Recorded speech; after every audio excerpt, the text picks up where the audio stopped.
¿ya? Bueno, ya empezamos con la capacitación. Mi nombre es el ingeniero Eduardo Chávez Gaitán, soy coordinador del Sistema Integrado de Gestión, también hago las gestiones SOMA, o sea, Seguridad, Salud Ocupacional y Medio Ambiente. Y el día de hoy vamos a dar la capacitación acerca de medidas de prevención de las infecciones intrahospitalarias. Chicos, entonces hoy día empezamos con la capacitación. ¿Ya? Sí, dime, Erika, sí, ¿alguna pregunta, alguna consulta antes de empezar con la capacitación? ¿Todo bien? ¿Todo bien, no? Bien, perfecto. Ya, bueno, buenos días, Erika, ¿qué tal? Ya, Marely, ¿qué tal? Listo. Entonces empezamos con la capacitación, chicos. Medidas de prevención de las infecciones intrahospitalarias.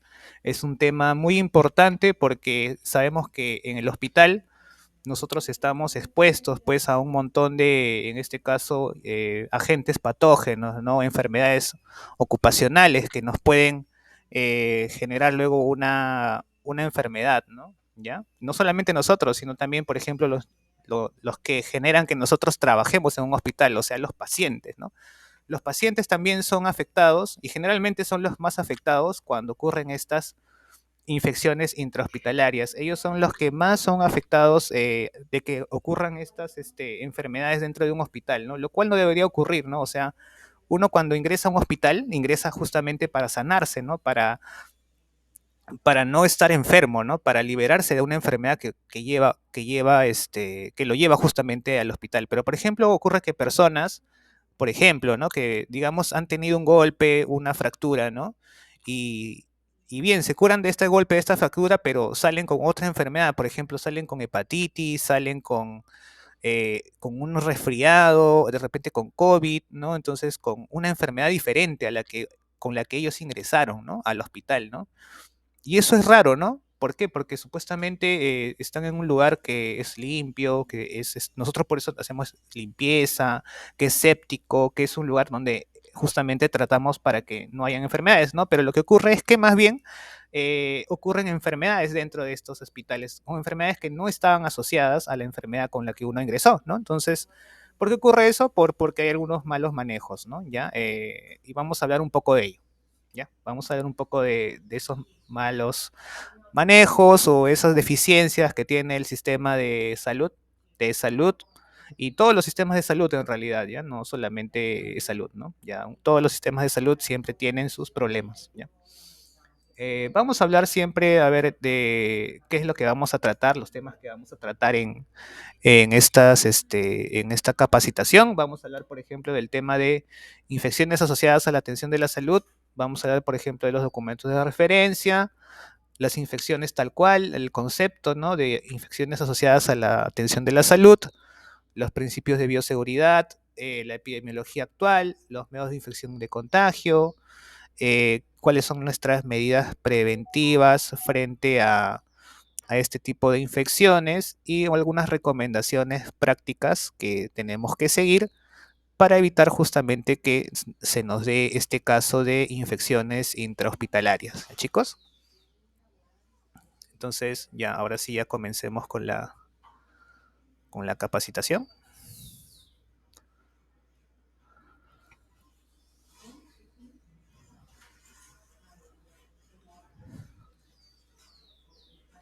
Ya, entonces,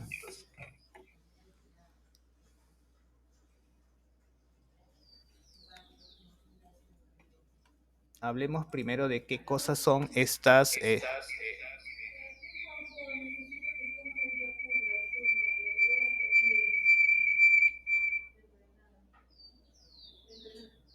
Ya,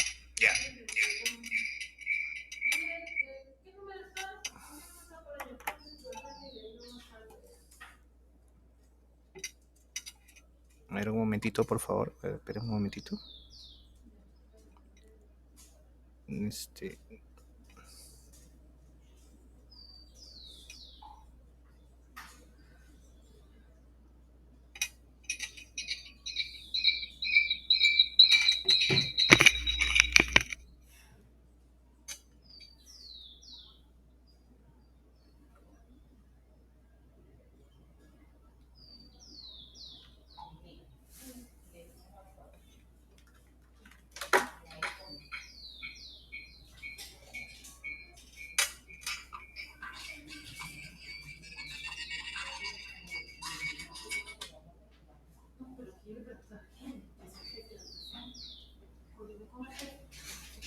Chicos, un momentito, a ver. Pero voy a...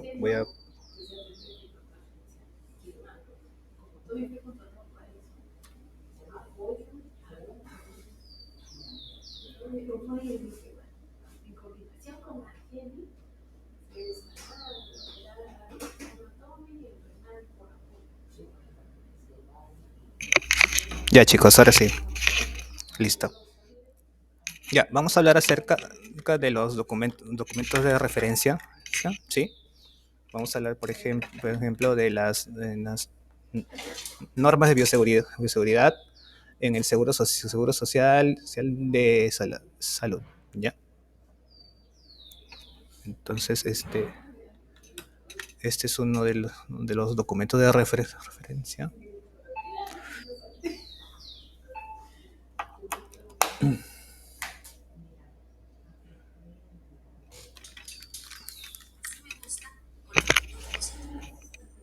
Estos son unos documentos de referencia que nosotros vamos a tener para el tema de normas de bioseguridad en el seguro social. ¿Ya? Entonces, son normas del Seguro Social de Salud y son normas que los da la misma, en este caso, de salud, ¿no? Y es necesario estar leyéndolos cada cierto tiempo porque estos se van actualizando y nos van a hablar de acerca de las normas de bioseguridad que tenemos que tener al momento de que nosotros estemos dentro de un hospital, ¿no?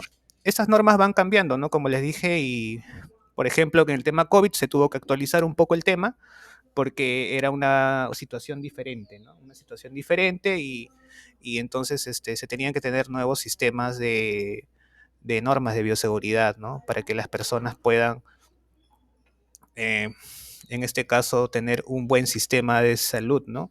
Como por ejemplo el tema del distanciamiento social, el uso de las mascarillas, ¿no?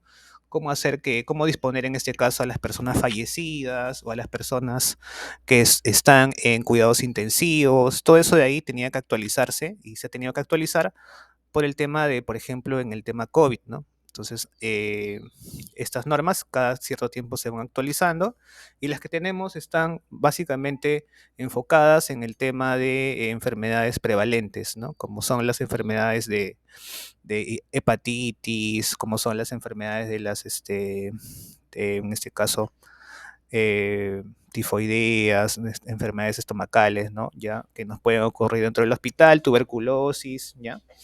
Por eso que nosotros, al momento en que nosotros empezamos a trabajar en un hospital, pues sí o sí nos piden que estemos dentro, pues, ¿no? Tengamos una cartilla de vacunación, ¿no? ¿Cuáles son las vacunaciones más, en este caso, más saltantes, las que nosotros más tenemos son en el tema de la influenza, tenemos en el tema de la hepatitis, tenemos en el tema también del COVID, ¿no? Del COVID y también del tétano, ¿no? Entonces son de las enfermedades más comunes en los hospitales, ¿no? Entonces por eso siempre es necesario que las personas que vayan a trabajar ahí estén vacunadas, ¿no? También nos habla acerca, otro documento de referencia también puede ser, por ejemplo, los protocolos de prevalencia en las infecciones intrahospitalarias, ¿no? Que también es otro documento del MINSA, en este caso ya de MINSA, que también nos habla acerca de las infecciones intrahospitalarias y cómo hacer para que se reduzca su prevalencia, ¿no? Entonces ya prevalencia es un término también, en este caso de hospitales, que vamos a también a hablar después más adelante. ¿Ya? Después tenemos el tema de la bioseguridad en los centros asistenciales de salud, que también es otra de las normas, ¿no? ¿Ya? Que nos pueden ayudar en el tema de bioseguridad. ¿Ya? Y la guía para el control de las infecciones asociadas a la atención de la salud también es otro documento con el que nosotros nos vamos a guiar para que en este caso implantar controles de seguridad en el tema de infecciones intrahospitalarias. Y finalmente también está la Ley General de la Salud que nos dice que debemos de hacer un cuidado, ¿no? O hacer un estudio de estas infecciones intrahospitalarias. ¿Para qué? Para justamente controlarlas, ¿ya? Controlarlas y hacer que su prevalencia baje, ¿no? Y también su incidencia.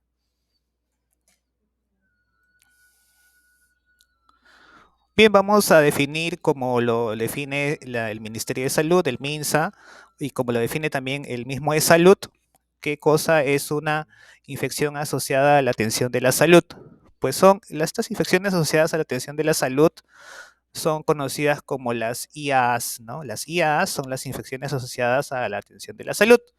Y estas infecciones asociadas a la atención de la salud son también denominadas infecciones nosocomiales u hospitalarias y son infecciones contraídas por un paciente durante su tratamiento en un hospital o un centro sanitario y que dicho paciente no tenía ni estaba incubando, o sea, no como que un germen, ¿no? Al momento de su ingreso, ¿no?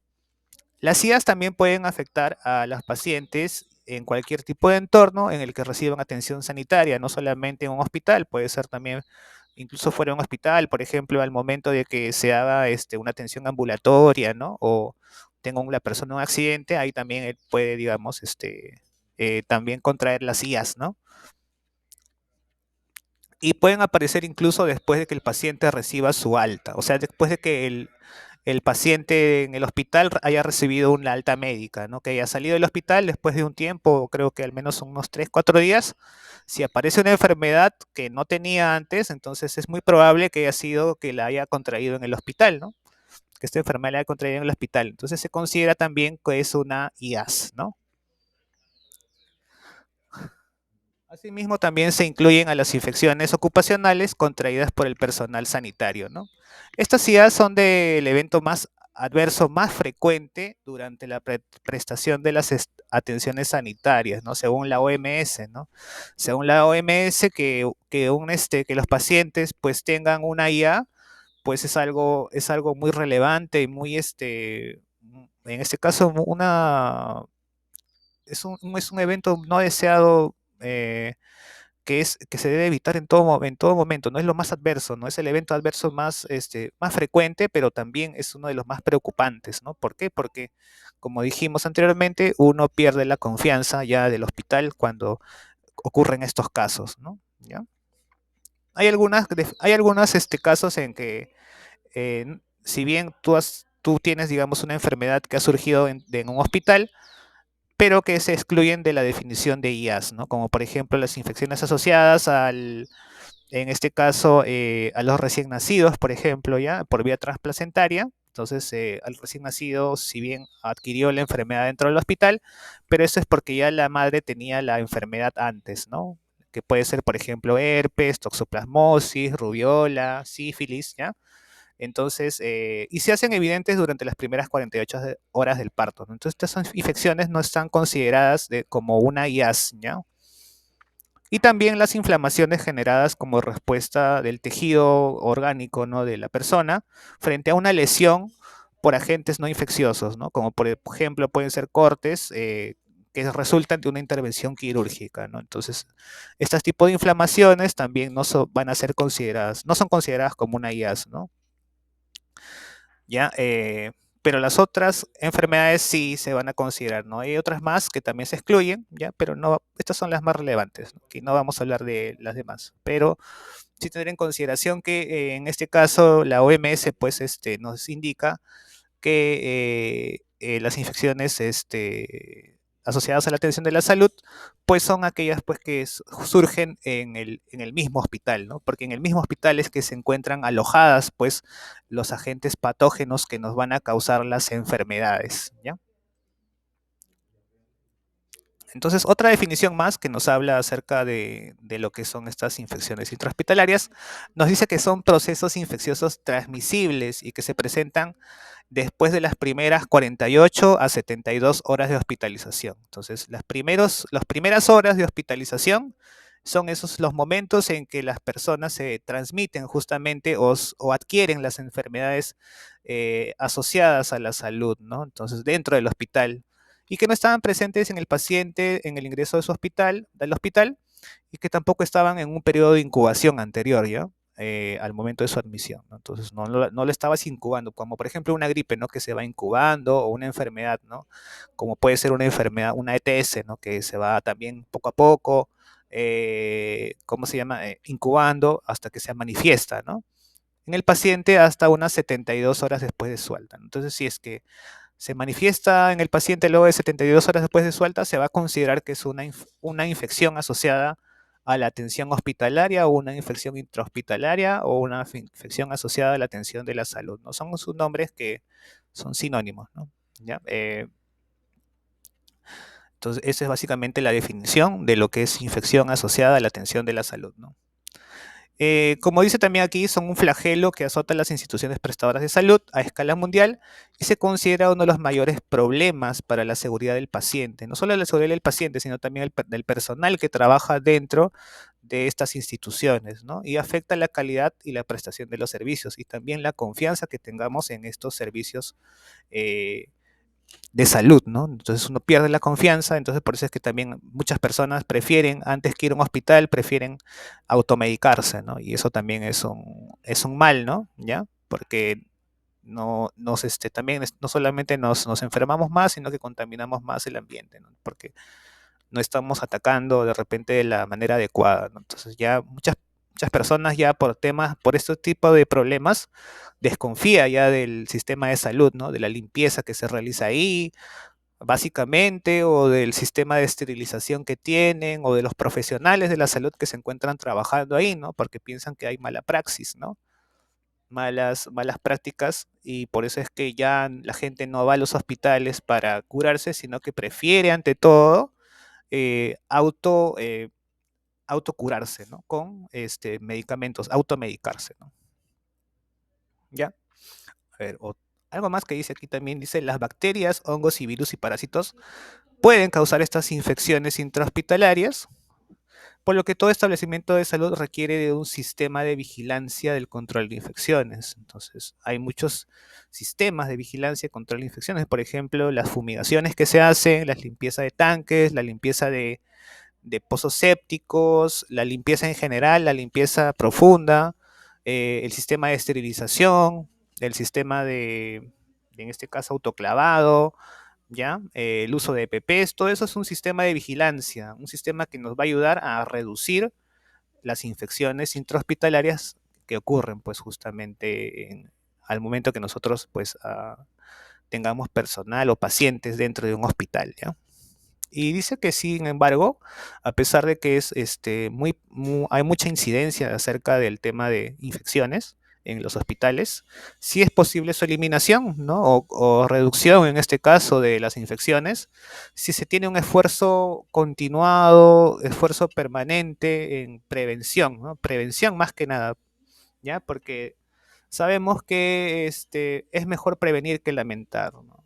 Siempre que nosotros preveamos algo, va a ser mucho más barato a que nosotros curemos, por ejemplo, o tratemos de solucionar el problema cuando ya el problema se dé.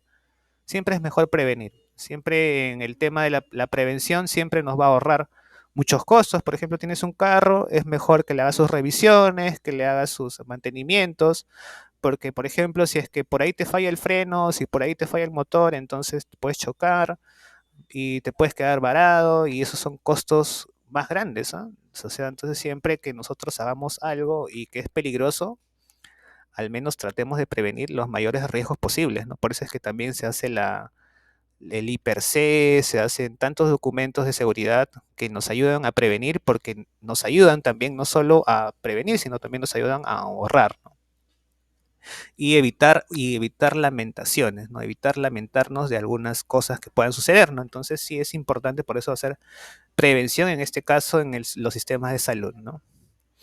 Se ha estimado que la aplicación de programas de prevención en las infecciones nosocomiales puede evitar alrededor de un 65% de bacteremias e infecciones al tracto urinario, por ejemplo, ¿no? Y hasta un 55% de neumonías e infecciones quirúrgicas. Y esto nos va a ahorrar miles de vidas y millones de euros, ¿no? Si lo sacamos en cuenta, pues los programas de prevención al final son lo más barato que puede haber. Pero en el caso del Perú, ¿qué es lo que sucede? Pues en caso del Perú, como en muchos países en vías de desarrollo, ¿ya? El problema es de que estos países no atacan el tema de la prevención, ¿no? O sea, o no le ven importancia a la prevención.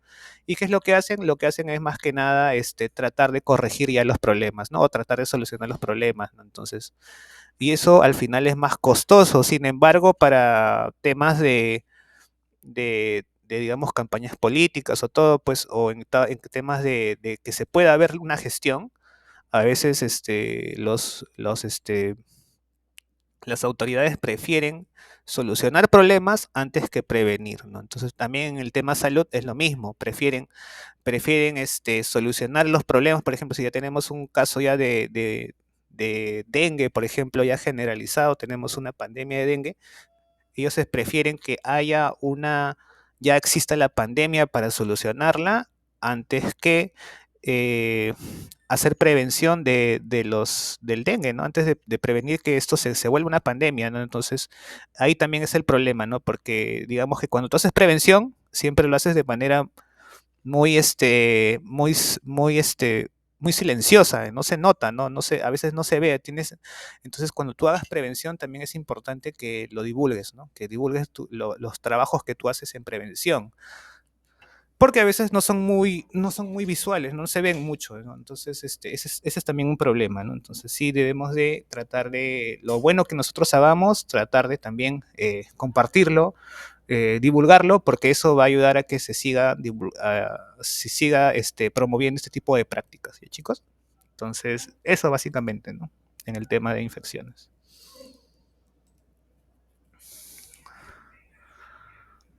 A ver, ¿qué son estas infecciones? También tienen otro nombre, como dijimos, infecciones asociadas a la asistencia a la salud, las IAS, ¿no? Suceden en todo el mundo, sobre todo en los países de desarrollo, en los hospitales de desarrollo, ¿no? Y los pacientes y familiares del personal y también el personal del hospital se encuentran en riesgo de adquirir estas infecciones, ¿no? Lo que contribuye a incrementar el gasto y la mortalidad hospitalaria, ¿no? Entonces, más personas se van contagiando, por ejemplo, de un agente infeccioso, ¿no? Uno de estos agentes infecciosos muy populares en lo que son hospitales son Pseudomonas aeruginosa, ¿no? Esto es un tipo de bacteria que genera pues dolores estomacales, genera dolores, fiebres, ¿no? Genera un cuadro muy peculiar, ¿no? Y se da generalmente en lo que son los hospitales. Ya, entonces, Pseudomonas aeruginosa es un virus, un germen, ¿no? Que encima es muy resistente a antibióticos, ¿ya? ¿Ya? Pero no, en realidad no es un virus, sino que es una bacteria, ¿no? Y genera también contagio, ¿no? Entonces, Pseudomonas aeruginosa es peligroso porque aparte de que es infeccioso y es también contagioso, también es resistente a antibióticos, o sea, ya es muy difícil hacer su tratamiento, ¿no? Entonces, ¿por qué? Porque las bacterias y los virus evolucionan, mutan y cada vez se hace más difícil, se hacen más resistentes a las nuevas cepas, se hacen más resistentes a los antibióticos porque van modificando su ADN con el transcurso del tiempo, ¿no? Se van aclimatando, digamos, ¿no? En ciertas maneras se van acomodando al medio en el que están viviendo y llegan a sobrevivir incluso a antibióticos fuertes, ¿no? ¿Ya? Por eso es que son muy peligrosas las infecciones intrahospitalarias, porque son muy prevalentes. Quiere decir que se mantienen en el tiempo mucho tiempo, ¿no? Entonces, y son difíciles, también son resistentes, ¿no?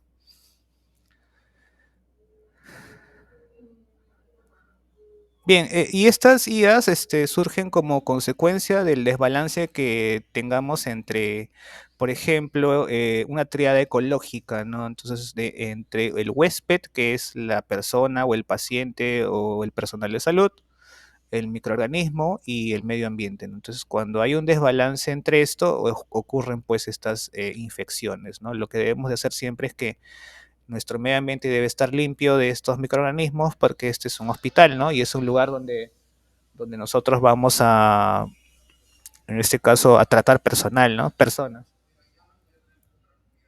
Ya chicos, entonces existen diferentes modos de transmisión de estas infecciones, ¿no? Y entre ellos se tienen, por ejemplo, por contacto, por un vehículo común, que puede ser un carrier, uno que lleva la enfermedad, el aire, patógenos hospitalarios. Entonces, estos son algunos de los métodos de transmisión de estas infecciones, ¿no? También los trabajadores de la salud son potenciales transmisores de estos agentes patógenos y también son víctimas también de estos agentes patógenos, ¿no? O sea, nosotros mismos como personal de salud, como personal de limpieza, también estamos expuestos a estas infecciones intrahospitalarias, ¿ya? Y los instrumentos médicos también pueden transmitir estas infecciones, ¿ya? como por ejemplo los termómetros electrónicos, los guantes de látex de los médicos, ¿no? Estetoscopios, todo material que de alguna forma tiene contacto con los pacientes, se puede considerar también un medio para que se pueda dar una infección eh, intrahospitalaria. ¿Ya? A veces son consecuencia involuntaria de una mala atención en el hospital o una mala práctica y ocasionan afecciones más graves incluso de las que los pacientes ingresaron, ¿no? Los pacientes ingresan con una enfermedad, pero a veces eh, llegan a tener enfermedades más graves con las que ingresaron, ¿no? Por eso es que también hay mucha desconfianza en el tema de trabajar no solo de trabajar, sino también de, de atenderse dentro de un hospital, ¿no? Y estas infecciones se han ido incrementando paulatinamente en los hospitales de manera gradual, ¿no? ¿Ya? Y cada vez se dan más casos de estas infecciones, ¿no? ¿Ya? Esto que origina una pérdida de la confianza en el sistema sanitario, ¿no? Ya que resulta, como dice aquí, paradójico que un paciente acude a un hospital para ser sanado de una afección y la contraiga luego, ¿no? Ya que esta va a complicar de forma importante su estancia, su calidad de vida e incluso puede ocasionarle la muerte, ¿no? Entonces sería por una mala práctica, una persona puede incluso perder la vida, ¿no? Dentro de un hospital, ¿ya?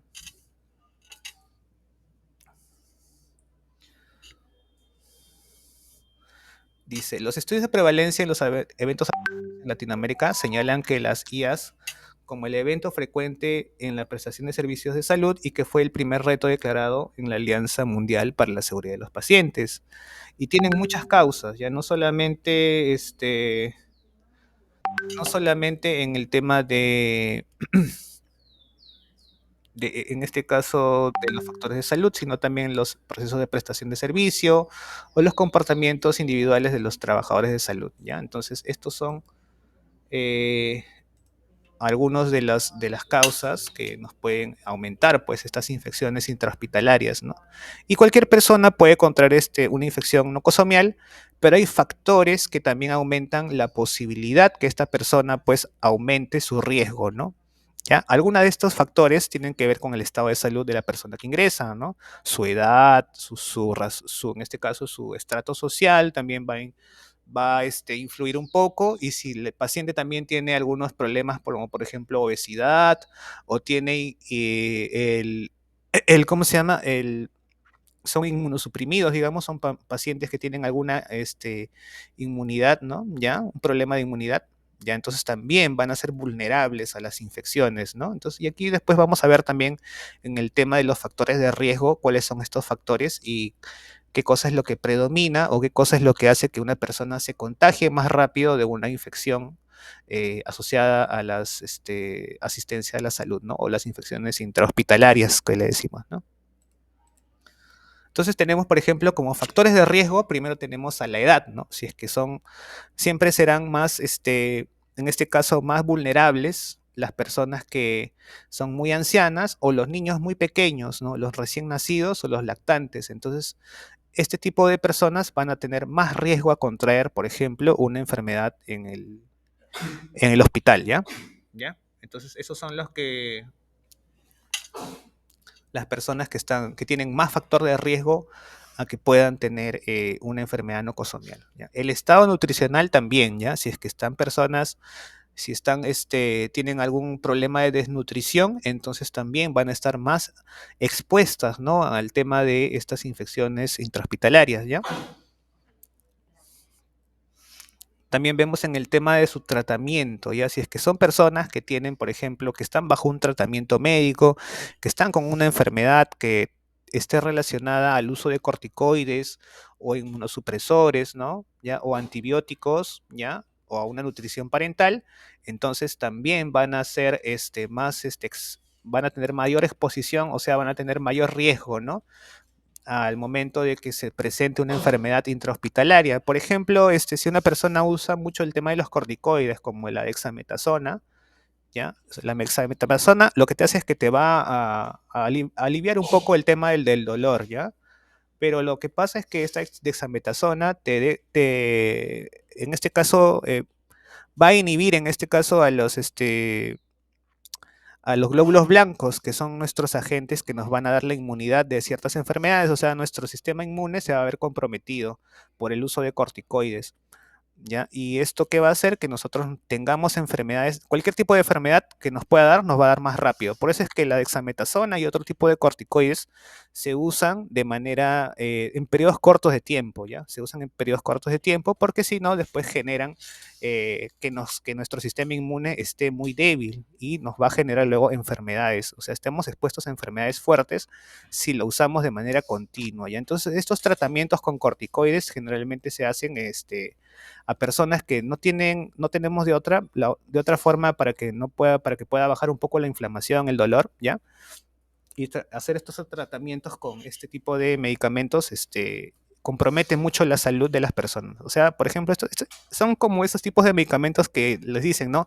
Que te sana de una, pero te enferma de otra, ¿no? Entonces, sí es cierto que hay pastillas o hay en este caso y antibióticos o corticoides, ¿no? Que sí nos van a ayudar en ciertas cosas, pero si es que la usamos demasiado o el tratamiento es muy largo, pues nos van a generar algún tipo de, en este caso, de baja inmunidad, ¿no? O sea, nuestro sistema inmune se va a ver comprometido y nos vamos a enfermar de otras enfermedades, como por ejemplo las intrahospitalarias, ¿no? Si tenemos también alguna enfermedad como neoplasias, nefropatías, inmunodeficiencias, sarampión, quemaduras, diabetes o heridas a la piel, también vamos a ser personal de riesgo, ¿eh, chicos? También vamos a estar expuestos a estos factores de riesgo intrahospitalarios, ¿no? Si tenemos alguna cirugía, también eso va a ser un factor de riesgo, ¿ya?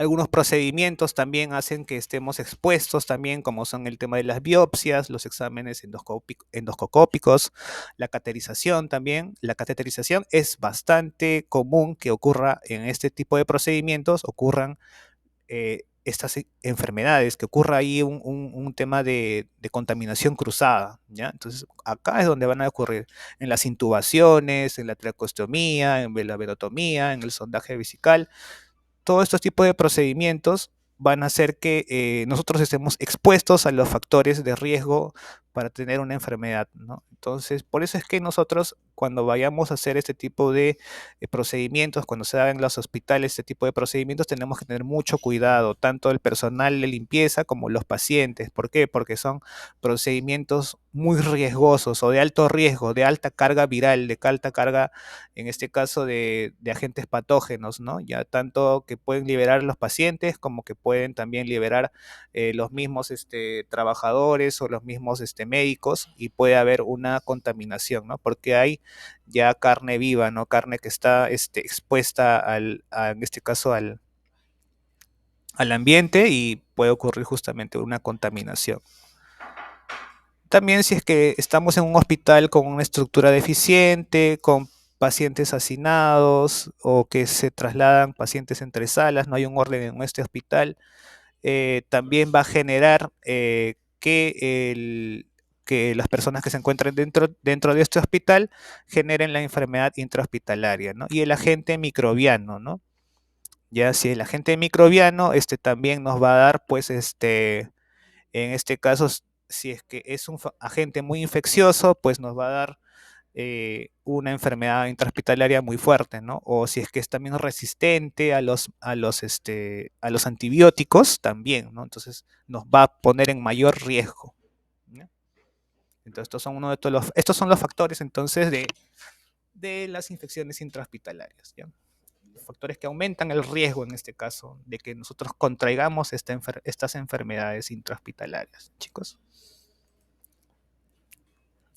Ahora bien, chicos, vamos a hablar un poco de algunos conceptos relacionados a estas infecciones.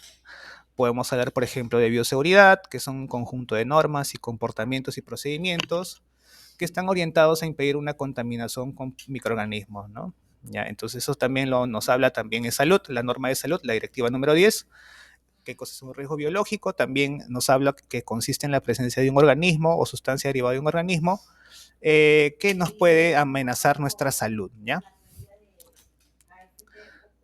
Y asociado a un riesgo biológico está pues justo un patógeno o un agente etiológico, que son, en definición son lo mismo. El agente patógeno o el agente etiológico se definen como el microorganismo o el organismo biológico capaz de producir una enfermedad, ¿no? Ya sea en forma directa o a través de sus toxinas, ¿no? Entonces puede ser un virus, puede ser una bacteria, puede ser un hongo o puede ser otro parásito, ¿no? Que nos puede generar la enfermedad. Generalmente los agentes etiológicos hablan en general de organismo biológico y los patógenos hablan más que nada de lo que es un microorganismo, ¿no? O sea, organismos que se ven solamente a través de un microscopio, ¿no? ¿Ya? Son pequeñísimos. Entonces esos son denominados los patógenos. Y los agentes etiológicos pueden ser más grandes, como por ejemplo puede ser un mosquito, ¿no? Un mosquito también es un agente etiológico. Entonces, un organismo que nos va a generar una enfermedad, ¿no? ¿Ya?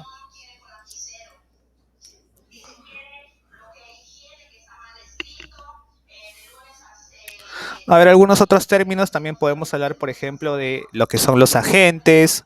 ¿Qué es un agente? Pues es un microorganismo o sustancia que nos va a generar justamente una enfermedad. Hablamos de lo que es también tema de casos, que los casos son pues de las personas que pueden tener o que tienen pues o se sospecha que tengan una enfermedad, ¿no? Que nosotros vamos a tener que curar en algún momento, ¿no? Entonces son casos infecciosos, por ejemplo, ¿no? El contacto que se puede dar también entre una persona enferma con una persona no enferma y genera luego un riesgo de infección, ¿no? ¿Ya? La incidencia y prevalencia, que son dos conceptos que son muy parecidos, pero en este caso el tema de la incidencia hablamos del número de casos nuevos, ¿ya? Que se pueden dar dentro de un, de un, este, de un grupo de personas, ¿ya? Que tienen la enfermedad y que cada tiempo van aumentando esta enfermedad, su incidencia, ¿no? ¿Ya? Y la prevalencia es el número total de personas que tienen ya la enfermedad, ¿ya? En el tiempo, ¿no? Entonces, incidencia son los nuevos casos, prevalencia es el número total de casos de personas que pueden tener, pues, una enfermedad, como por ejemplo una enfermedad intrahospitalaria, ¿no? ¿Ya? Incidencia, nuevos casos, prevalencia, los casos totales, ¿no? Entonces, cuando hablamos de incidencia, hablamos de los nuevos casos, hablamos de, por ejemplo, brotes epidemiológicos, ¿no? Cuando, por ejemplo, si es que decimos que hay nuevos casos de COVID, eso hablamos de incidencia. Si hablamos tenemos, por ejemplo, 50.000 personas con COVID, hablamos de prevalencia, ¿ya? Cuando hablamos de exposición, hablamos de exposición a un agente infeccioso, que puede ser, por ejemplo, un patógeno, un microorganismo, ¿ya? Esos son exposiciones, ¿no? Exposiciones es tener contacto por vía aérea, por vía piel a piel, ¿no? A un factor de riesgo que puede ser un patógeno, ¿no? Y la infección, que nos dice que es la entrada y desarrollo o multiplicación de un agente infeccioso en un organismo o una persona o animal, ¿no? Después hablamos del tema de infectividad, que nos habla que es la capacidad de un agente infeccioso de alojarse y multiplicarse dentro de un huésped, ¿ya? Si una persona es susceptible, por ejemplo, ¿no? Acá hay un ejemplo que nos habla de la infectividad, ¿ya? La infectividad pues nos dice que es la capacidad de un agente infeccioso de alojarse y multiplicarse dentro de un huésped, ¿no? Entonces ese es su grado de infectividad, o sea, qué tan infectivo es un agente infeccioso, ¿no? O un patógeno o un agente etiológico. Entonces un agente que es muy infectivo pues va a ser un agente que es muy peligroso. ¿Por qué? Porque va a infectar a mayor cantidad de personas, ¿no? Por ejemplo, ¿no? Acá está un ejemplo que dice, si una persona susceptible se expone a VIH al pincharse con una hoja contaminada o una aguja contaminada, su probabilidad de infección, o sea, como un número, es de alrededor de 4 en 1000. Quiere decir que de cuatro veces que se pinche, digamos, con esta aguja, en 1000, ¿no? O sea, si se hace 1000 pinchazos, puede ser que en esas 4 veces se pueda infectar, ¿no? O sea, es una probabilidad grande, ¿no? De pincharse con una aguja. Esta es la probabilidad prácticamente de que tú puedas contraer VIH al pincharte con una aguja contaminada, ¿no? Entonces, la probabilidad, y mientras más alta es esta probabilidad, entonces más infectivo vas a ser, o sea, en este caso el agente patógeno va a ser más virulento, o sea, va a ser más fácil de que te contagies de esta enfermedad, ¿no? Por ejemplo, de la hepatitis B, la probabilidad es mayor, ¿no? Es de 1 en 7, ¿no? De cada 7 veces que estés expuesto a esta hepatitis B, al menos una de ellas, en una de ellas vas a contraer la enfermedad. En cambio del VIH es mayor, ¿no? De 4 en 1000 todavía, ¿no? O sea, sin embargo, sabemos de que si es una vez que te da esta enfermedad, ya es incurable, ¿no? Ya es incurable, podemos bajar un poco el tema en este caso, su exposición, ¿no? Podemos bajar un poco el tema de sus, bajar un poco las consecuencias que te puedan dar, ¿no? Pero ya es incurable, ¿no? A pesar de todo, ¿no? Aunque ya han encontrado curas, pero todavía no están probadas, ¿no? Y es un problema el tema de los pinchazos con agujas, ¿no? Siempre hay que tener mucho cuidado con los punzocortantes, ¿no? Porque no sabemos qué puede haber dentro de una aguja, ¿no? ¿Qué enfermedad puede estar ahí, ¿no? Entonces debemos de tener mucho cuidado y debemos de siempre trabajar de manera segura. Algunos principios de bioseguridad, tenemos al de la universalidad, los medios de eliminación de material contaminado y el uso de barreras, ¿ya? Entonces, el uso de barreras es lo más importante en este caso, porque las barreras van a evitar que nosotros tengamos contacto con los agentes patógenos, ¿ya? ¿Y cómo podemos hacerlo eso? Mediante, por ejemplo, el uso de EPPs, ¿no? Una barrera puede ser un EPPs, otra barrera también puede, como el guante, ¿no? Otra barrera puede ser también, por ejemplo, las puertas de seguridad o las señalizaciones, ¿no? Puertas de no ingreso, ¿no? Entonces, alarmas. Entonces, todo eso son barreras que van a evitar que nosotros estemos en contacto o estemos expuestos frente a frente a un agente patógeno, ¿no? Entonces, siempre el uso de barreras nos va a ayudar a que nosotros no tengamos contacto directo con los pacientes de repente, por ejemplo, el uso de un EPP, como mascarillas, guantes, ¿no? O también un protocolo de seguridad, ¿no? Con el protocolo de seguridad decimos, ¿no? De que, por ejemplo, no podemos estar cerca a un paciente más de 2 metros, ¿no? Porque somos personas que estamos dentro del tema de solo limpieza, nada más, ¿no? Entonces, personal de limpieza no debe tener contacto con los pacientes, ¿no? Entonces, al no tener contacto con los pacientes, esto se considera ya una barrera, si bien no se ve, es una barrera imaginaria, pero que nos va a ayudar a que nosotros no estemos en contacto directo con la exposición de agente patógeno.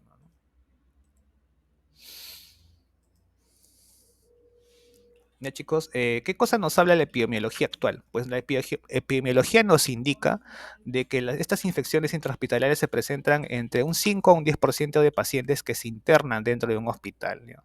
Estos son los números que nos da la epidemiología, ¿ya? De un 5 a un 10%, de un 5 a un 10% de pacientes que ingresan a un hospital, estas van a desarrollar alguna enfermedad infecciosa, ¿ya? Y también, pues, sabemos de que en este caso, los factores de riesgo para que éstas aumenten, para que el riesgo de tener esta enfermedad, de estas enfermedades aumenten, son, por ejemplo, la edad, el sistema inmunitario y las patologías bases que van a tener estos pacientes, ¿no? Entonces, estos pacientes al tener estos factores de riesgo van a aumentar, ¿no? Y van a hacer que estos números aumenten, ¿no? De 5 a 10%, puede que se vaya a 15%, dependiendo en este caso, del hospital, ¿no? Y de las condiciones que se den, ¿no? Entonces, pueden aumentar como pueden disminuir. Disminuimos cuando tenemos un buen sistema de vigilancia epidemiológica, ¿no? O un buen sistema de vigilancia que nos va a ayudar a disminuir la cantidad de nuevos casos, ¿no? De estos, de la prevalencia de estas enfermedades, ¿no? ¿Y cuáles son las infecciones que más podemos tener en estos hospitales? Por ejemplo, vemos en este cuadro que vemos aquí que las infecciones que más podemos tener, por ejemplo, son las infecciones urinarias. Cuando tenemos, cuando, por ejemplo, hayan en los pacientes, más que nada, ¿ya? En los pacientes, porque en el personal de limpieza, como ellos no tienen heridas abiertas, etc., ¿no? No tienen, no se les practica dentro de ellos, algún tipo de intervención, entonces tienen otra distribución, ¿no? ¿Ya? Pero, por ejemplo, en los pacientes, ¿qué se da más?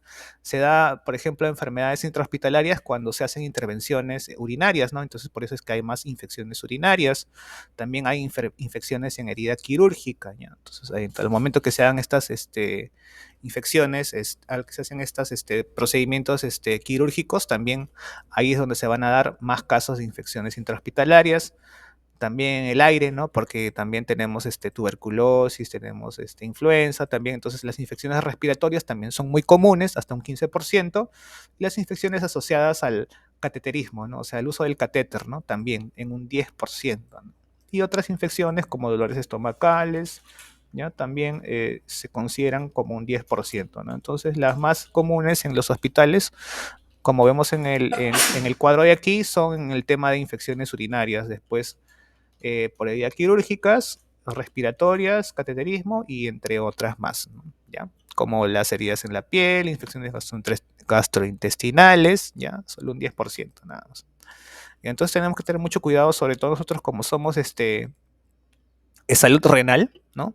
Vamos a tener muchos temas de infecciones intrahospitalarias del tipo urinario, ¿ya? Entonces ahí en esos lugares donde se hagan pues intervenciones de tipo urinario, por favor hay que tener mucho seguir los protocolos de bioseguridad.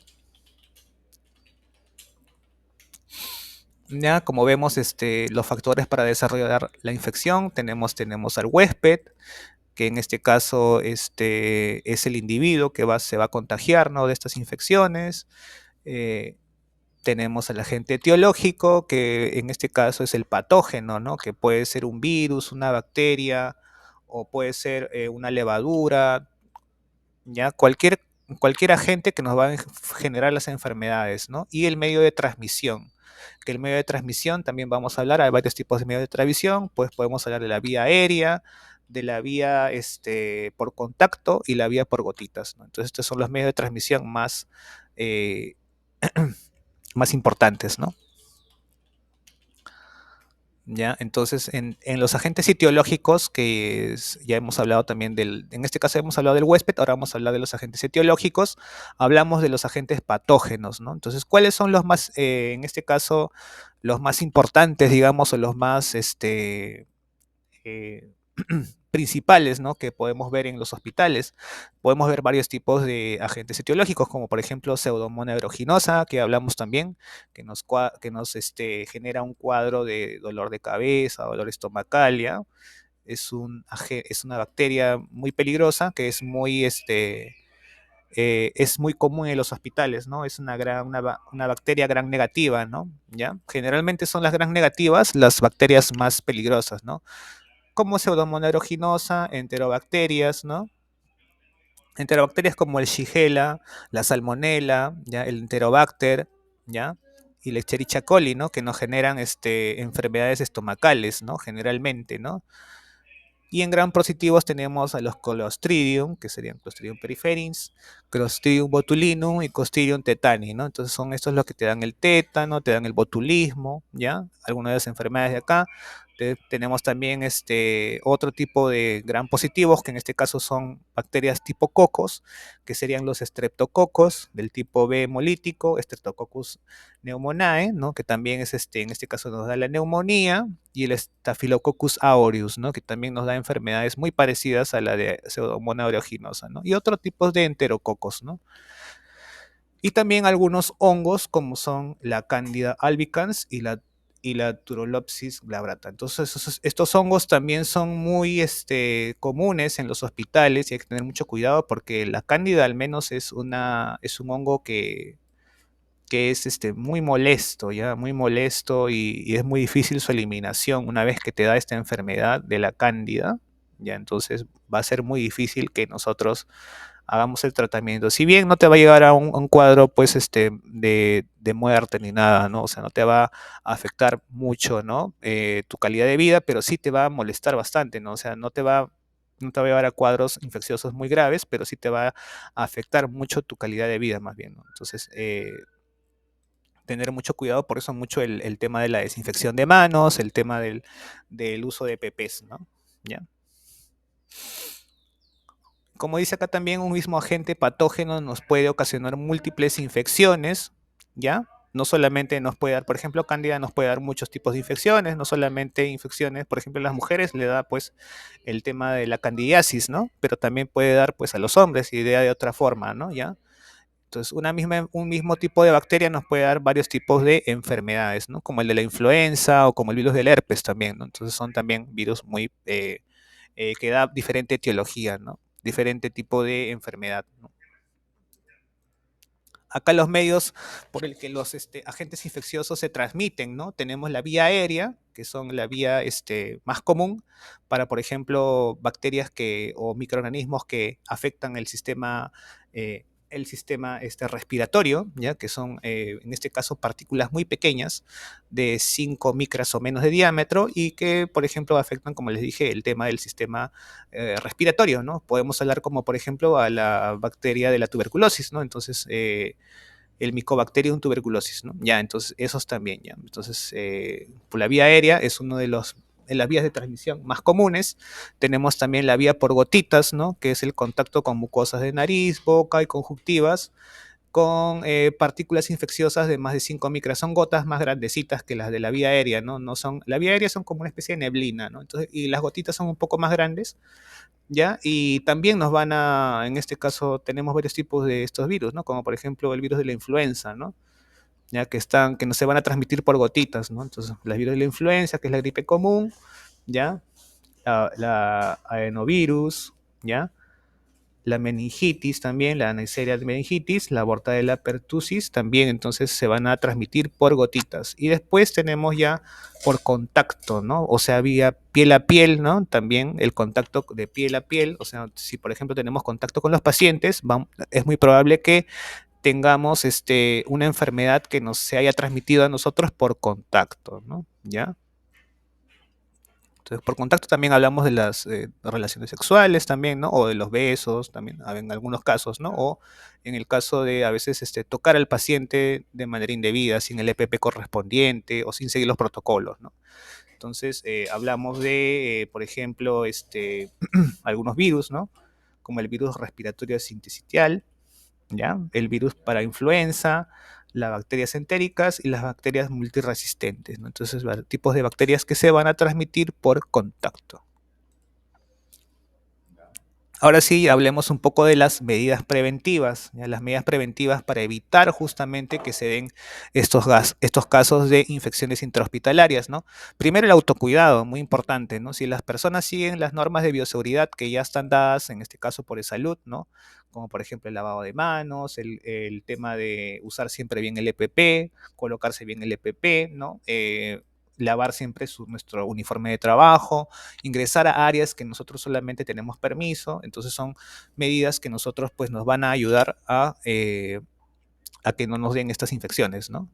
¿Ya? De la universalidad habla también, ¿no? ¿Qué cosa es la universalidad? Es un principio también de bioseguridad, que nos habla que no solamente pues nosotros como personal de limpieza o personal que vive dentro de un hospital, vamos a seguir las normas de bioseguridad, sino también todo personal, toda persona, así sea persona contratada, así sea persona que lleve el correo, así sea persona que haga la limpieza, así sea altos directivos, siempre tienen que seguir las normas de bioseguridad. Esto es lo que habla la universalidad. O sea, las normas de bioseguridad son aplicables a todas las personas que trabajan dentro de una institución de salud. Entonces, si tenemos que ir a un área donde nos piden que nos pongamos mascarillas, todos, desde el personal de limpieza hasta el gerente, tienen que ir con su mascarilla y con su EPP correspondiente, que pueden ser botas de seguridad, todo. Entonces, y seguir siempre las normas de seguridad, la limpieza, la desinfección de manos, el distanciamiento social en el caso del COVID, ¿ya? ¿Ya? Y tener las normas de higiene y aseo, ¿no? Entonces, ¿ya? Todos deben de seguir, pues entonces, las normas de bioseguridad. Toda persona que se encuentre dentro de un hospital, así sea un familiar, una persona que viene de visita, tiene que seguir estas normas de bioseguridad, ¿ya? Hay precauciones en el tema de la vía aérea, para el tema de las gotitas, para el tema de cuando tengamos contacto con personas, ¿ya? Entonces tenemos que tener algunas consideraciones, ¿no? ¿Ya? Ya, para evitar justamente estas medidas preventivas, para evitar reducir en este caso o reducir el riesgo de transmisión por vía aérea, ¿no? Ya, entonces para cada tipo en este caso, de exposición, ya tenemos un tipo de PP específico, ¿no? Ya, ya, entonces, sobre todo por lo que es el tema, por ejemplo, de las vías respiratorias, ya, por la vía aérea, tenemos, por ejemplo, el tema del uso de mascarillas. Para el uso de gotas, no solamente tenemos las mascarillas, sino también tenemos el tema del uso del traje Tyvek, de repente, ¿no? De la careta, ¿ya? Que nos van a ayudar para evitar que tengamos contacto con gotitas. Y en el tema de que tengamos infecciones por contacto, lo ideal más bien es que evitar que nosotros tengamos que realizar un contacto físico directo, ¿no? Siempre tengamos que usar un EPP o siempre tengamos que tener un procedimiento especial, ¿no? Para evitar que nosotros tengamos un contacto, una sobreexposición o un sobrecontacto con algún paciente, si es que somos personal médico, pero si somos personal de limpieza y nos dicen que no tenemos que tener contacto con los pacientes, entonces no tengamos contacto con los pacientes porque eso nos va a generar que nosotros nos enfermamos, ¿ya? No solamente de una enfermedad, como dijimos, que tiene el propio paciente, sino que este paciente puede captar una enfermedad dentro del mismo hospital y después contagiársela al otro personal de limpieza o otro tipo de personal, ¿no? Entonces sí tenemos que tener mucho en consideración eso ya. Y acá hablamos un poco de los tipos de bacterias y virus a las que estamos expuestos por vía aérea, por gotitas o por contacto, ¿no? Un poco para verlo, ¿no? Por ejemplo, en el tema de la vía aérea hablamos un poco de la tuberculosis, sarampión, varicela, viruela, fiebres hemorraicas y los SARS, ¿no? SARS-CoV, por ejemplo, SARS-CoV-2, ¿no? SARS-CoV-2 es el COVID.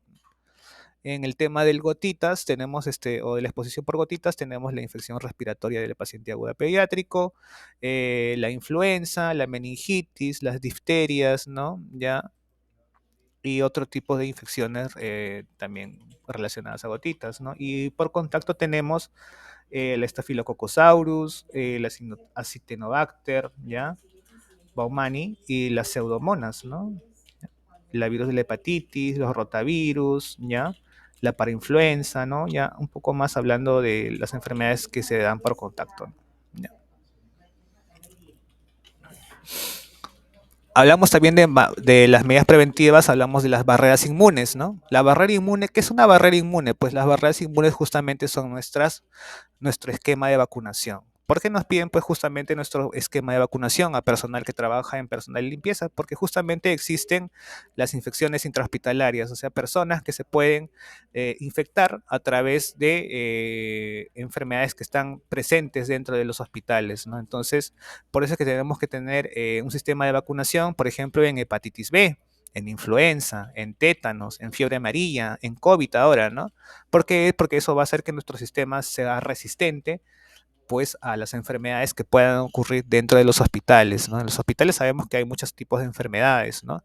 Y estos son los más comunes, ¿no? Hepatitis B, influenza, tétanos, ¿ya? Fiebre amarilla, por ahí, COVID, ¿ya? Entonces sí tenemos que tener sí o sí nuestro sistema de vacunación o nuestro esquema de vacunación completo. ¿Por qué? Porque si no lo tenemos completo, pues solamente nos están protegiendo a medias, ¿no? Seguimos siendo expuestos a que tengamos una enfermedad y una exposición a medias en salud es como no tener ningún sistema en este caso, de defensa, ¿no? Es como no tener, ¿no? Es siempre en salud es si tienes o no tienes. Si tienes incompleto es que no tienes, ¿no? Entonces no está incompleto, tienes que completar tu esquema de vacunación, ¿ya? También tenemos mediciones que se tienen que hacer al personal en el tema de antígeno hepatitis B, o sea, hacerlo el tema de las pruebas, ¿no?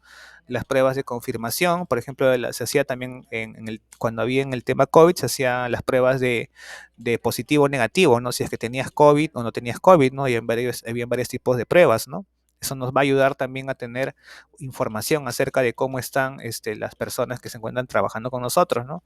Y si es que estas personas tienen esta enfermedad, por ejemplo, tenían la COVID en ese tiempo, se les mandaba pues a un descanso médico hasta que se recupere, ¿no? Hasta que se recupere de la enfermedad, porque si no, empezaba ya a aumentar pues la cantidad de personas que tienen nuevos casos, ¿no? La incidencia, ¿no? Los nuevos casos empezaban a aumentar, ¿no?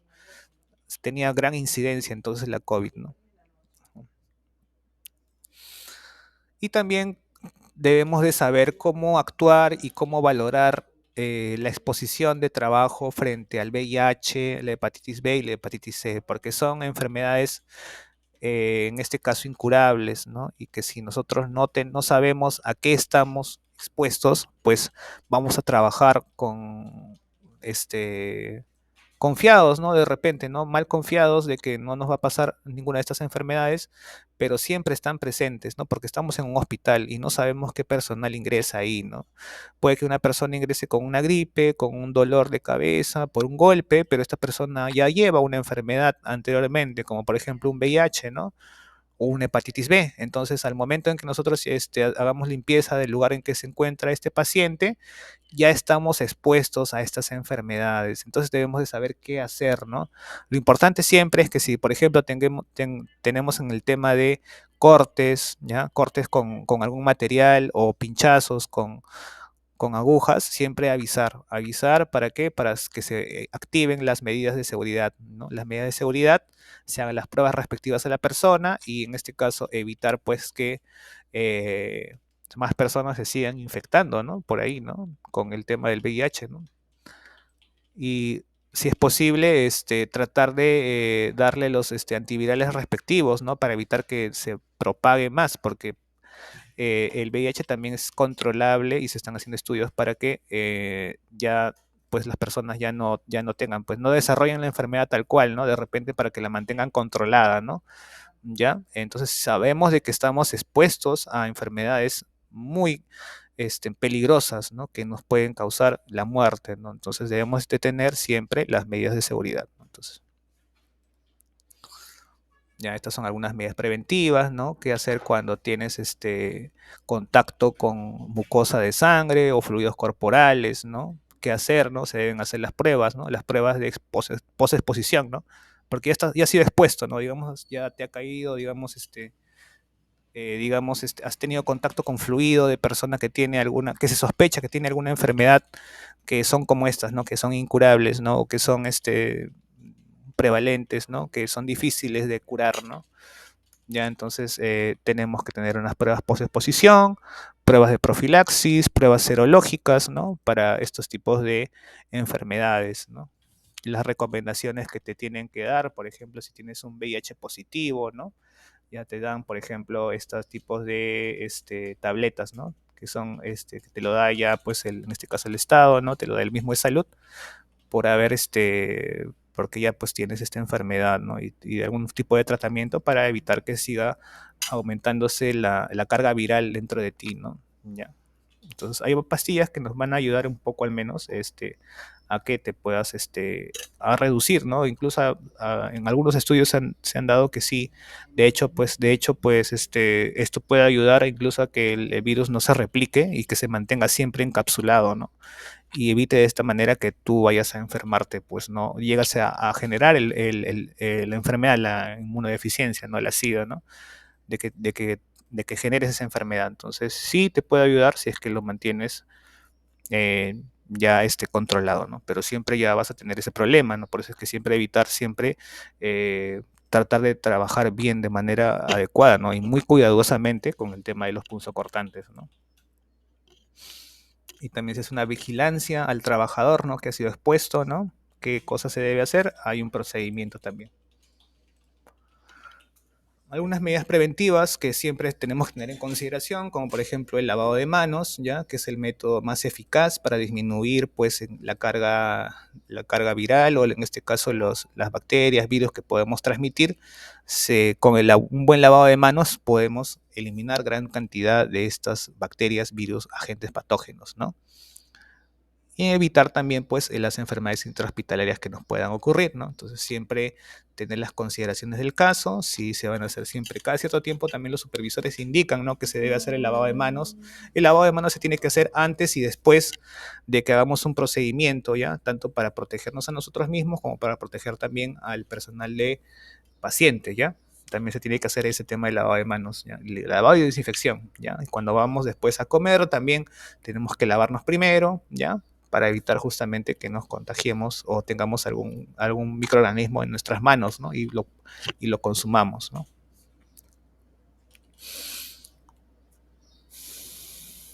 El uso de guantes también nos va a ayudar bastante, nos va a proteger también, ¿ya? Y cuando hagamos este uso de los guantes, pues tiene que ser en nuestras manos cuando ya están limpias, ¿ya? Cuando ya tengamos las manos limpias, debemos de utilizar recién los guantes, ¿ya? Porque si no estamos contaminando el guante, entonces no nos estamos protegiendo bien, ¿no? ¿Ya? Entonces siempre usemos los guantes cuando tengamos las manos limpias. Después nos colocamos, después nos retiramos los guantes y después lavamos nuevamente las manos después de retirarnos los guantes. Tenemos también nuestra protección personal que nos va a ayudar a evitar pues los contagios, ¿ya? Los contagios por contacto, ¿ya? Por la vía de contacto, contacto piel a piel. La protección ocular, que también nos va a ayudar en el tema de las salpicaduras, la protección respiratoria, que nos va a ayudar en el tema del contacto por gotitas y el contacto por vía aérea, y este tipo de protección especial, que es más que nada para cuando hagamos fumigaciones, ¿no? Ya también nos va a ayudar para protegernos de los químicos, que los químicos de fumigación son químicos muy corrosivos, afectan a la salud, ¿no? Porque son de origen ya, eh, digamos, son piretroides, le llaman. Son insecticidas que se bioacumulan en el cuerpo y que generan luego enfermedades como cáncer, ¿no? Entonces debemos tener siempre, al momento que hagamos fumigaciones, siempre usar nuestras mascarillas también para proteger nuestro sistema respiratorio y también para proteger nuestra piel, siempre el tema del uso de algún tipo de mandil, ¿no? Que nos va a ayudar a que no absorbamos, por ejemplo, los químicos en nuestro cuerpo, ¿no? El uso de zapatos, botas de tela también nos va a ayudar en algunas áreas para evitar la contaminación de nuestros zapatos, ¿ya? Y que estos no se infecten y no transmitir la enfermedad de un sitio a otro, ¿no? Entonces el uso de equipos de protección personal son una de las barreras que nos va a ayudar también a evitar que nosotros pues nos contagiemos de estas enfermedades intrahospitalarias, ¿no? Ya tenemos varios tipos de equipos de protección, como vimos los respiradores, mascarillas, lentes de seguridad, los guantes, los mandiles, los gorros y el calzado, ¿no? Entonces que nos van a proteger diferentes partes de nuestro cuerpo. Como vemos aquí, también acá tenemos los tipos de equipos de protección y cómo nos protegen. Por ejemplo, los gorros que nos van a protegernos, en este caso, al campo estéril, ¿ya? El campo estéril es el campo en el que se encuentra el paciente y que es estéril y que está limpio de microorganismos. Entonces debemos de protegerlo, o sea, no debemos de contaminarlo, ¿no? Entonces debemos de proteger al campo estéril, ¿no? Para que los pacientes no contraigan enfermedades que nosotros podemos tener pues justamente en nuestro pelo, ¿no? Entonces por eso es que también se usa el gorro descartable. Los lentes de seguridad nos van a proteger a nosotros de enfermedades que se puedan transmitir por gotitas o por salpicaduras.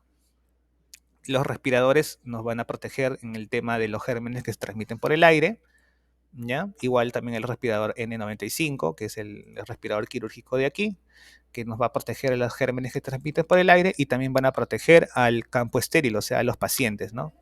Protegen tanto a nosotros como al medio ambiente, ¿no? Después la mascarilla quirúrgica nos va a proteger por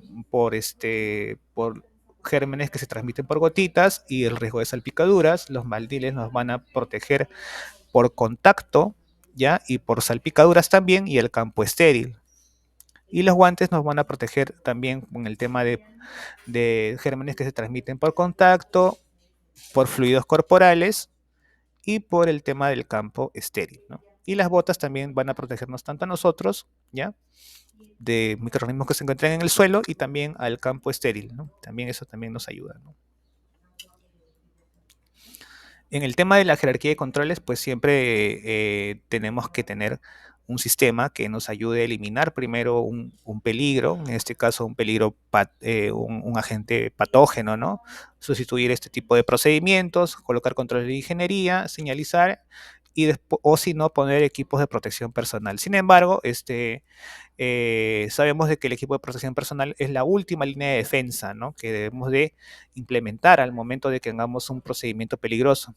¿Ya? Entonces, lo ideal es que siempre sea, primero debemos de tratar de eliminar pues, los peligros, tener un procedimiento de sustitución de de procedimientos peligrosos, generar barreras de aislamiento con ingeniería y barreras administrativas con señalizaciones o capacitaciones y finalmente ya los EPPs, porque los EPPs son la última línea. Si los EPPs ya no nos protegen, ya nada nos protege y ya podemos estar expuestos ante enfermedades, chicos.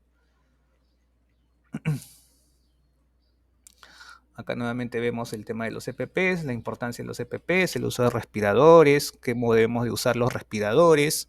Debemos tener, por ejemplo, mucho tener en cuenta que se debe de mantener un vello facial, ¿no? Afeitado, ¿no? El pelo recogido, ¿no? En el tema del uso de respiradores, ¿ya? Cómo colocarse un respirador debe ser de la manera correcta, ¿ya? Para evitar en este caso que pues no haya una contaminación, haya por ahí una fuga y por ahí ingresen los microorganismos, ¿no? El uso de lentes de seguridad, de los guantes, cómo colocarse un guante, cómo sacarse un guante, ¿no? Siempre tratando de seguir ese tipo de metodologías. Nosotros ya lo hemos visto en una capacitación de uso de EPPs, cómo es que debemos de hacer la colocación correcta y también la modo de desecharlo de manera correcta a los EPPs, ¿no? Ya, eso es importantísimo. El uso del código de colores también es importante porque al usar colores diferentes en cada ambiente evitamos la contaminación cruzada. Y al evitar la contaminación cruzada evitamos justamente las infecciones intrahospitalarias también. ¿Ya? No llevamos las enfermedades de la zona muy contaminada a una zona limpia, ¿no? Como por ejemplo pueden ser los lugares donde son los comedores o las oficinas, ¿no? Entonces, siempre debe haber una distinción de colores porque esto nos va a ayudar justamente a que ocurran contaminaciones cruzadas. ¿Ya?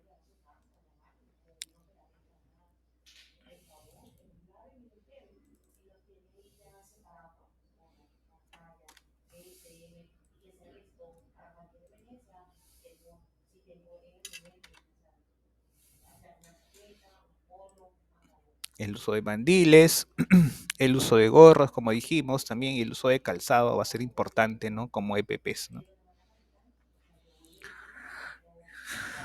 Algunas recomendaciones para desarrollar justamente nuestros procedimientos, por ejemplo, el uso de objetos punzocortantes.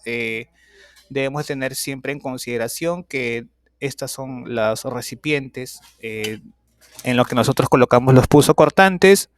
Siempre debemos de colocar cualquier punzocortante en este tipo de recipiente rígido, nunca colocarlo en un tacho de basura normal, sino que en estos recipientes se colocan y siempre también revisar si es que está muy lleno, ¿ya? Cuando está, digamos, a tres cuartos de su capacidad, ya debemos de sellar estos recipientes y ya desecharlos, ¿no? Desecharlos de manera correcta, siempre tratando de verificar que la tapa esté bien sellada. Cuando la tapa está bien sellada, ya podemos ya eliminar estos tachos de residuos, ¿no? Y ya liberarlos, ¿no? Porque si está este tipo de recipiente se llena por completo, pues los punzocortantes, o sea, las agujas, el material de vidrio cortado, roto, ¿no? También se va a escapar, ¿no? Va a reventar por la misma presión que se encuentra dentro de su mismo recipiente y por eso es que debemos de utilizarlo cuando ya está a tres cuartos de su capacidad, nada más. Hasta ahí lo sellamos y ya lo desechamos, ¿ya?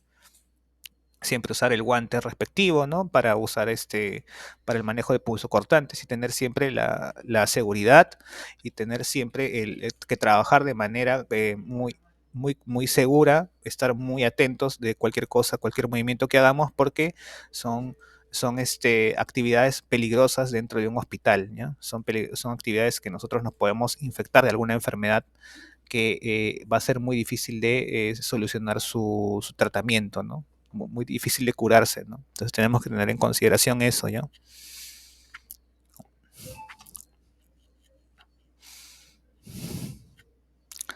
Ya, y siempre tratemos de que sean así, o sea, yo sé que a veces no tienen ese tipo de recipientes, tienen un recipiente X, ¿no? Donde colocan, pues, los punzocortantes, y si lo tienen así, tratar de al menos de rotularlo, ¿no? Colocarle acá peligro biológico a residuos punzocortantes, ¿no? Entonces, eso siempre tener que tener en consideración para que al menos sepamos qué cosa estamos manejando, ¿no? Siempre así, ¿ya? Siempre, como dijimos, tener la vigilancia epidemiológica. La vigilancia epidemiológica es una herramienta que nos va a ayudar a que las enfermedades intrahospitalarias se sigan propagando, ¿no? Entonces, teniendo un buen sistema de limpieza, teniendo un buen sistema de autoclavado, un buen sistema de esterilización, buenas prácticas de manejo de insumos, de equipos, ¿ya? Buenas prácticas de procedimientos, entonces vamos a lograr que estas enfermedades se reduzcan en tu hospital, o sea, en el hospital donde tú estás trabajando, se van a reducir si es que nosotros seguimos los protocolos, si es que nosotros eh, seguimos siempre las normas de bioseguridad. Entonces, se tiene que hacer vigilancia por parte del mismo de salud también, ellos tienen que vigilar para que las enfermedades dentro de su hospital pues no aumenten, pues no hayan estas enfermedades, porque como sabemos, no solamente afectan a los pacientes, también nos afectan a nosotros como trabajadores, estamos expuestos también a ese tipo de enfermedades, ¿no? Y siempre seguir, pues, como dijimos, ¿no? El tema de los controles, ¿no? Como el tema del bloqueo de las barreras, ¿no? Las barreras como son el tema de la vacunación, el esquema de vacunación que nos vaya a dar la inmunidad y el tema del uso de los EPPs, ¿no? Que para nosotros, ¿no? Que es lo básico, ¿no? Ya, y seguir los procedimientos de trabajo seguro, siempre no acercarse mucho a los pacientes, porque sabemos que si tenemos contacto con ellos nos podemos enfermar, ¿ya? Y siempre usar nuestro EPP, siempre lavarnos, desinfectarnos cada vez que hagamos cualquier tipo de procedimiento, chicos. Y bueno, chicos, eso sería todo por el día de hoy. No sé si tienen alguna pregunta, algo que quieran compartir, chicos, para ya dar por finalizada la capacitación. Ah, bueno, pero antes vamos a resolver las preguntas, ¿ya? Vamos a resolver las preguntas para que ustedes puedan ya responder las preguntas que están en la evaluación, ¿no? ¿Ya? Ahí vamos a responder la evaluación. A ver, déjenme buscar un ratito. El,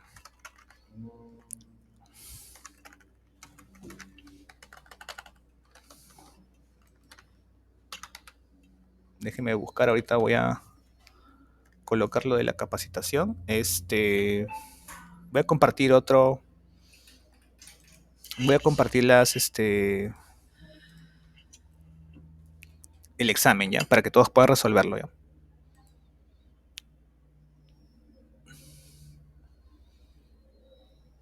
A ver, un momentito.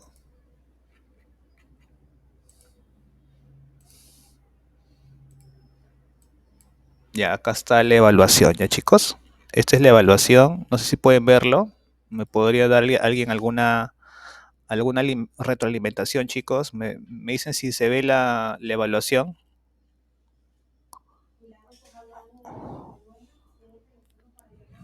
Chicos, ¿alguien puede ayudar ahí? Por favor.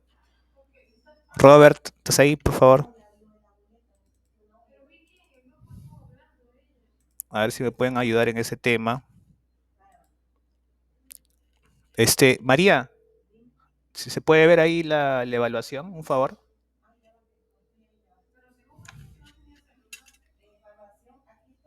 Sí se ve, ¿no? Ya, listo, listo, listo. Ya, bacán. Gracias. Bien, entonces vamos a hacer la evaluación. Es sencillísimo, ¿ya? Como podemos ver ahí, por ejemplo, va a salir una vez que ingresan al link, les va a salir este portal, donde nos dice evaluación de las medidas de prevención de infecciones intrahospitalarias de salud renal, el día de hoy, ¿no? 27 del 11. Entonces, para continuar, debemos de dar acá check en esta casilla que dice registrar el correo, que en este caso este es mi correo, ¿no? Lo registramos a través de este correo. Para ustedes va a tener un correo diferente de acuerdo a su correo, ¿no? Lo colocan ahí si es que te piden, ¿ya? Pero si no le das check nomás, check y ya, le das siguiente. Acá, por ejemplo, te va a pedir tus datos. En este caso vamos a colocar los datos. Por favor, todos colocar sus datos en mayúscula. Les voy a rogar eso sí. Por ejemplo, acá sería mi nombre, dice apellidos y nombres completos, ¿no? Entonces, por ejemplo, Chávez, Gaitán, Eduardo, ¿ya? Te piden tu DNI, ya voy a colocar mi DNI, ¿ya? Te pide tu cargo, ya está, supervisor de SOMA y Centro de Salud Renal, ¿ya? En este caso, ustedes colocarían, si son operarios de limpieza, colocarían como operario de limpieza. Si es el supervisor de campo, coloca acá supervisor de campo, o si es un proyectista, coloca acá proyectista. Entonces, en general, yo voy a colocar aquí como supervisor de campo. El jefe de grupo también puede colocar acá, pero yo voy a colocar acá como supervisor SOMA. Y después voy a colocar acá la sede a la que pertenezco, bueno, en este caso, Centro Nacional de Salud Renal, ¿ya? Una vez que ya han completado todos esos datos, ya van a ser para resolver la evaluación. Que la evaluación es sencillísima, solamente es marcar, ¿ya? Pero vamos a resolver todas las preguntas, ¿ya? Por ejemplo, acá que dice, ¿qué son las infecciones asociadas a la atención a la salud? ¿Ya? Entonces, hay que responder esa pregunta. Tenemos 4 alternativas, ¿no? Entonces, la respuesta correcta acá es, son procesos infecciosos transmisibles que se presentan después de las primeras 48 a 72 horas de hospitalización y que no estaban presentes ni en el periodo de incubación ni en el momento de su admisión. Entonces, sería acá. Esta es la respuesta. La pregunta 2 nos dice, ¿qué agentes son los principales responsables de las infecciones asociadas a la atención de la salud? Entonces, los agentes más importantes son, en este caso, los agentes patógenos, ¿ya? Como las bacterias, hongos, virus y parásitos. Entonces, aquí la respuesta sería la B. En la 3 nos preguntan, ¿cuáles son los factores de riesgo relacionados a la posibilidad de contraer una infección intrahospitalaria? Como ya supimos o como ya sabemos cuáles son los dos factores, ¿ya? En este caso, la respuesta sería el huésped, el agente etiológico y el método de transmisión, ¿no? ¿Ya? La respuesta sería aquí.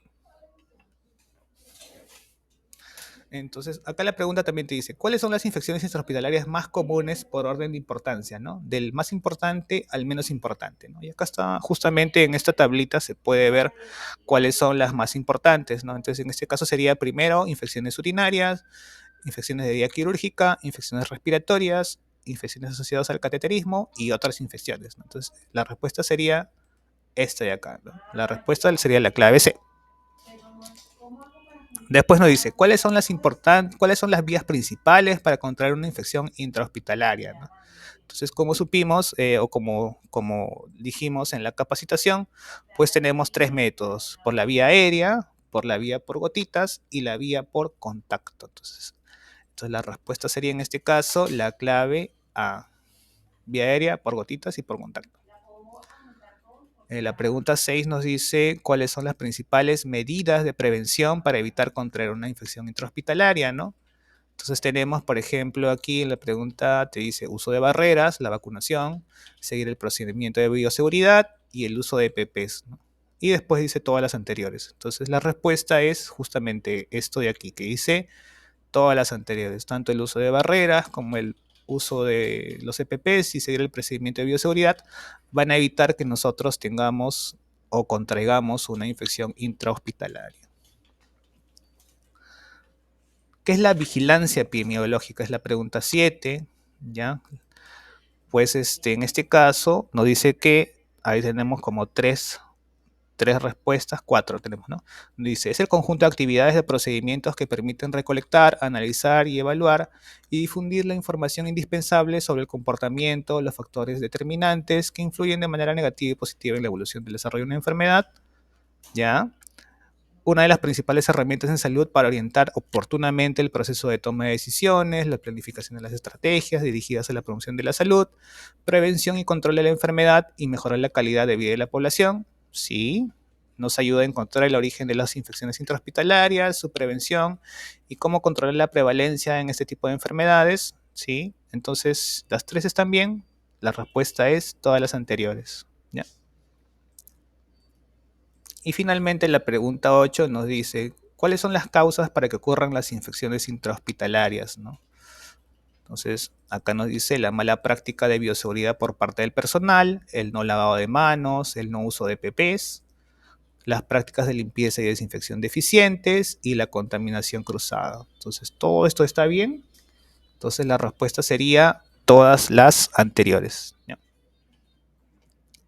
Listo, chicos, esto sería todas las preguntas ya están resueltas, ¿ya? Una vez que hayan hayan colocado las claves, ya simplemente le dan siguiente, ¿ya?